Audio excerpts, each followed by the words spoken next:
Welcome, everyone, to the newest edition of Fiduciary Fitness podcast. My name is Colin Clark. I'm a Senior Vice President of Retirement here at Hub International in the Mid-Atlantic. I'm very excited about this podcast series right now because I'm joined by Matt Escalante out of our Austin office. He is a Senior Vice President. He is in charge of FinPath, which is Hub's proprietary financial wellness product. And really just we wanted to focus the next several segments on introducing FinPath, having Matt help us understand why it's important, why someone would want to consider this program. So Matt, welcome to the podcast. Colin, thanks for having me. Appreciate the time and look forward to talking a little bit about FinPath. Yeah, so we were kind of chatting ahead of time. I wanted to take a step back because financial wellness has become a really hot topic in our industry. But I mean, if it's fair though, it's been kind of a struggle, it just kind of tying it in, like, how does it fit in this whole retirement offering, employee benefits offering? Can you give us a little bit of a perspective on, how financial wellness kind of fits in and what it's all about? Yeah, absolutely. I mean, from my perspective, and you kind of hit it there, is that, financial wellness is not a concept that's necessarily new, but it's definitely something that continues to evolve over time as the needs of employees change, as whether it's job markets change, economics and change, personal finance habits change, all those types of things. So it can have a pretty broad definition. I often say that, if we were asked in isolation, what's the definition of financial wellness? I bet ours would somewhat overlap.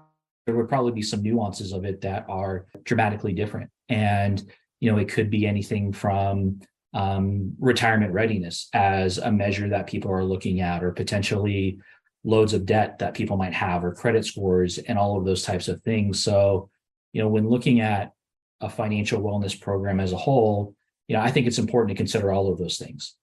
Just knowing that the demographics of an employer group that we're going out there and serving, they could be vast, and they could be different depending on age and income and education and all these types of factors. So when I look at the landscape that has some comprehensive approach that really attack all of those items head on, but there's also a lot of kind of carve outs of specific things around retirement readiness, or maybe credit scores, or student loan debt, or all those types of things. So if I'm an employer, I think I'm looking at, looking inward and trying to say, like, what does my population look like? Are we manufacturing? Are we professional services? Are we education, or whatever it might be? And trying to find what financial wellness program best matches up to my employee needs today, but also as I see my business growing, what my employee needs might be potentially in the future. No, that's really important. And it makes me think of a couple things. I think the first question I have is, it's evolved. And so now as retirement consultants, we're offering financial wellness, but it's traditionally been like it's kind of fallen under the employee benefits segment. Is that fair? Yeah, I think financial wellness specifically, it falls into this unique area to where I think employee benefits, that you're correct, has spent a lot of time focusing on, a lot of health wellness type stuff, and more and more so have focused on financial wellness and even mental health, right? And those kind of things fit into this pyramid of areas that are pretty highly correlated, where folks are, could use some assistance. So if you're experiencing some level of financial stress, then obviously that's probably affecting your mental health, which is obviously probably affecting your physical health as well. So yeah, I think I see that in the employee benefit space quite a bit. On the retirement side of the house and private wealth side of the house, I think that wellness is something that has been kind of maybe the toe in the water initially. So you think about like 10 years ago, there was this was solved by providing videos and calculators like on a website, and saying like, hey, if you need these types of resources, you can go here to learn more about a topic, and so forth.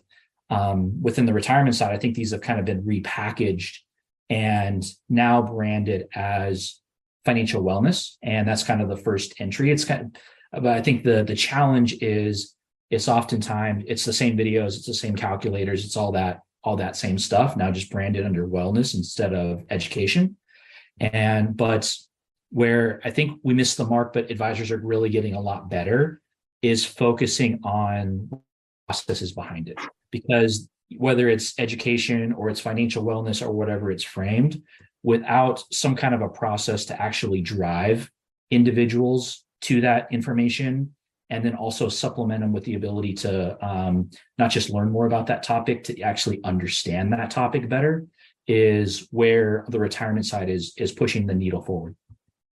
Well, and that's a great point, because I see FinPath as next level financial wellness, because we have the basic, what we would consider, you mentioned education, right? So your consultant comes in, you have some sort of educational sessions, you're teaching people about retirement, and then you have these financial wellness tools that the record keepers are providing. What differentiates FinPath? Like what takes it to the next level, as I'm mentioning? Yeah, and I go back to this saying that you've heard 100 times, Colin, and I've heard it 100 times myself, is that we look at financial wellness as really, it's a process and not a product. It's not something we can just put in front of somebody in isolation without a plan around how do we get people to utilize these services and support. While the videos and the calculators and stuff like that are a great step, they've been around, whether it's in the record keeping system or going to Google. If it was just about having access to information, then YouTube would have solved all of this stuff for us, right? Like, Right. We'd be in a situation where I'd be financially well, I'd know jujitsu, and I can change a toilet, all because I was able to watch those videos on YouTube. I joke around when I say that, but what really makes the difference is the fact that a program like FinPath is not, because it's not connected to anything, whether it's employee benefits or retirement plan record keeping or some type of a product or something like that. It can be somewhat everlasting within the employer's resources, so that if a record keeper changes or employee benefits changes or whatever it might be, FinPath can still be there within the ecosystem and have a strategy around getting connected people with, again, some content, some coaching, and some solutions that'll help move the needle in helping people, again, whatever situation that they might be dealing with in that time. Well, as we wrap up this first segment, I think that's wonderful. Our next segment, we're going to kind of go into some reasons why you would consider FinPath and why financial wellness is so important. But what are some of the components of FinPath? Like, if we enter this program, what do you get? Yeah, absolutely. So again, going back to FinPath not being a product, but actually a part of a process. For us, FinPath it's a blend of both proprietary and non-proprietary technology that's supported with a human element that encourages the financial wellness process by going through educational opportunities, trusted financial coaches, and solutions. So there definitely is an element of technology that kind of aggregates together all of the resources that employees will access throughout this journey.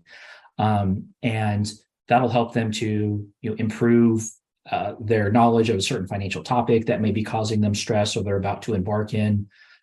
We also provide the ability to connect with a trusted financial coach, and that provides a layer of support, expertise, and accountability along the way as well. So if somebody's learning about a financial topic, if they're not understanding it, then maybe a financial coach can come in, help them to understand it, but also to implement a plan in order to push forward with that financial goal or take care of whatever that acute situation is that might be causing financial stress. And then that final part is just finding meaningful solutions that's fintech and other financial wellness programs have developed that may be specifically focused on reducing student debt or improving somebody's credit score or taking advantage of a governmental program that around, assistance with rent or utilities or something like that, that may be, again, causing some kind of level of financial stress. So if you think about it we talk about between education, advice, and solutions, that's are kind of the three core pillars of what FinPath is built on. That's great. Well, hey, this is a great way to launch this series. So I feel like I'm on a journey now. So Matt, when we come back, we'll talk a little bit more about, some of the data around why financial wellness is so important and why there's an urgency around it. So again, thank you so much. And we'll check in with you here in a few. That sounds great. Thank you. That's going to do it for this week's show. Thanks for listening. If you enjoy our show, we'd love for you to subscribe on iTunes or wherever you access your podcasts. The opinions voiced in this program are for general information only and are not intended to provide specific advice or recommendations for any individual.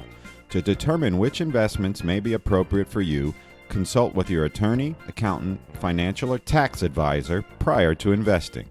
Securities offered through LPL Financial, member FINRA, and SIPC. Investment advice offered through Global Retirement Partners, LLC, a registered investment advisor. Global Retirement Partners, Washington Financial Group, a division of Hub International Mid-Atlantic, and Hub International are not affiliated with LPL Financial. Global Retirement Partners, LPL Financial, Washington Financial Group, and Hub International are not affiliated in any way with the services offered by any guest on this show.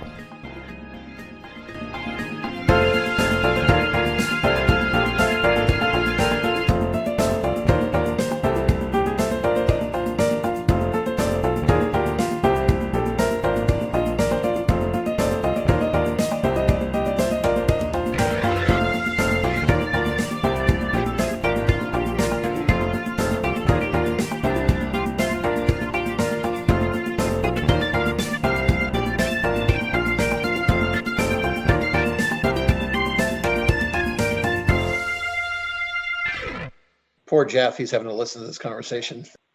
All right, hopefully Jeff can edit that, right?